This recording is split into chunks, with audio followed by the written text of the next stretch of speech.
Hello at magandang araw sa inyo guys. Sa video na ito, ipapakita ko sa inyo kung anong nasa bike toolbox ko. Mostly hindi mga bike specific tools nandito, pero mainly for bike itong toolbox. So magsimula na tayo. Unahin natin dito sa bandang taas. Ito yung mga tools na gusto kong ma-access agad. Unang-una itong dry lube para sa chain. Ito yung first na bili kong lubricant sa chain na may pagkamahal. Though mahal siya, sulit at effective naman siya. May iba't iba itong klaseng lube.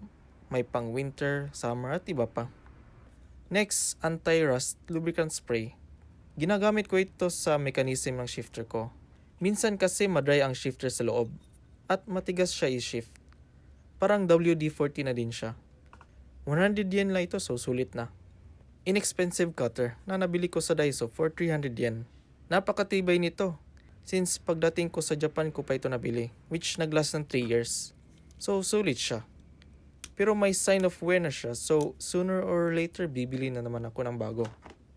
Generic tweezer. Nabili ko ito sa Daiso for 100 yen.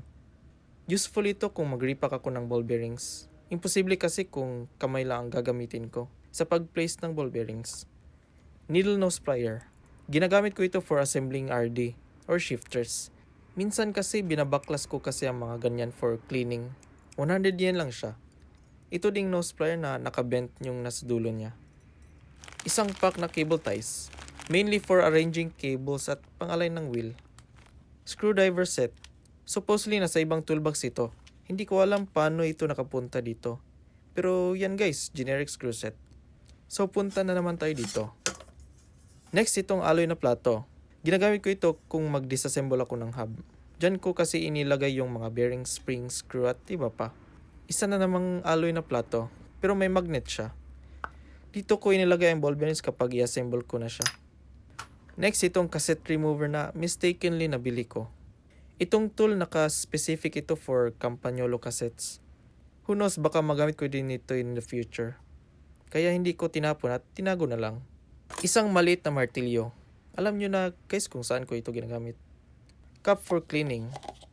Ito specifically kasi dati naglinis ako tapos may nalaglag na ball bearing nung pagtapon ko ng tubig sa faucet.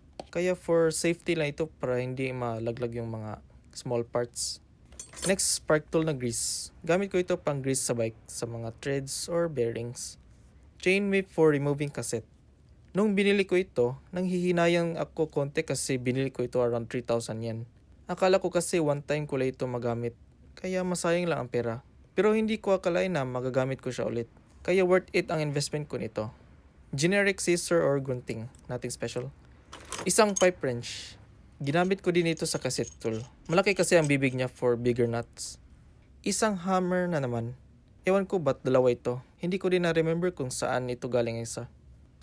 Multi-tool. Ginagamit ko ito for quick adjustment sa bike. Especially kung hindi ko alam ang size. Para madala ko na lahat. Pang-remove ng strip na Allen. Di ko pa ito nagamit. Binili ko ito for preparation lang. Philip and flat screw heads. Same ito sa multi-tool ko. For quick access lang. Isang Allen wrench set. Mainly ginagamit ko ito pang repair ng bike. Rubber mallet. Alam nyo na para saan ito guys. Next itong pick. Pang-install ito ng springs kung hindi ko kaya ikamay. Shimano crank puller. May adapter ito dito na part for older Shimano crank. Parang yung akin na crank. Unfortunately, nawala ko ang adapter. Kaya mag-DIY na lang ako kapag gusto ko tanggalin yung crankset. Bottom bracket remover. Ikailan ko na ito nagamit at worn out na masyado siya. So, bili na ako in the future. Again. Generic adjustable wrench for small nuts. Mga maninipis na wrench. Gamit for pedal at pang-disassemble ng hub. 100 yen lang ito each sa Daiso.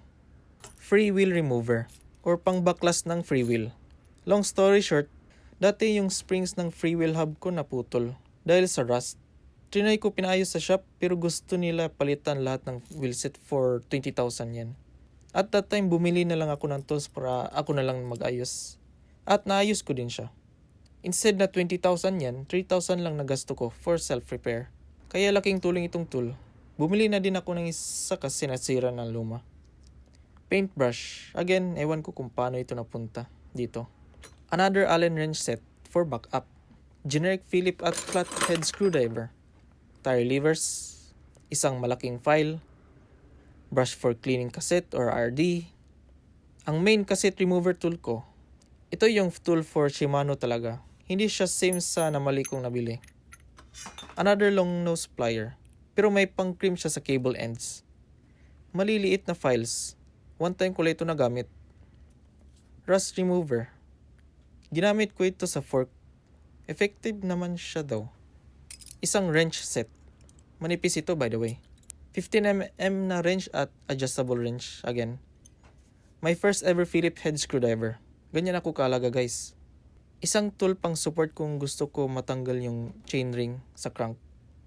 Magnet pen. Convenient siya pang kuha ng bearings. Adapter sa punk.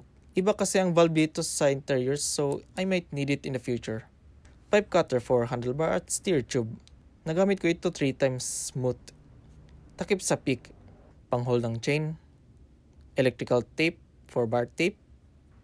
At lastly, spoke wrench. Isa din ito sa useful tool ko since mahal din magpa-align dito. So yan lang guys. Kung may gusto kayong itanong, mag-comment lang kayo. Thank you for watching guys and I'll see you in the next video.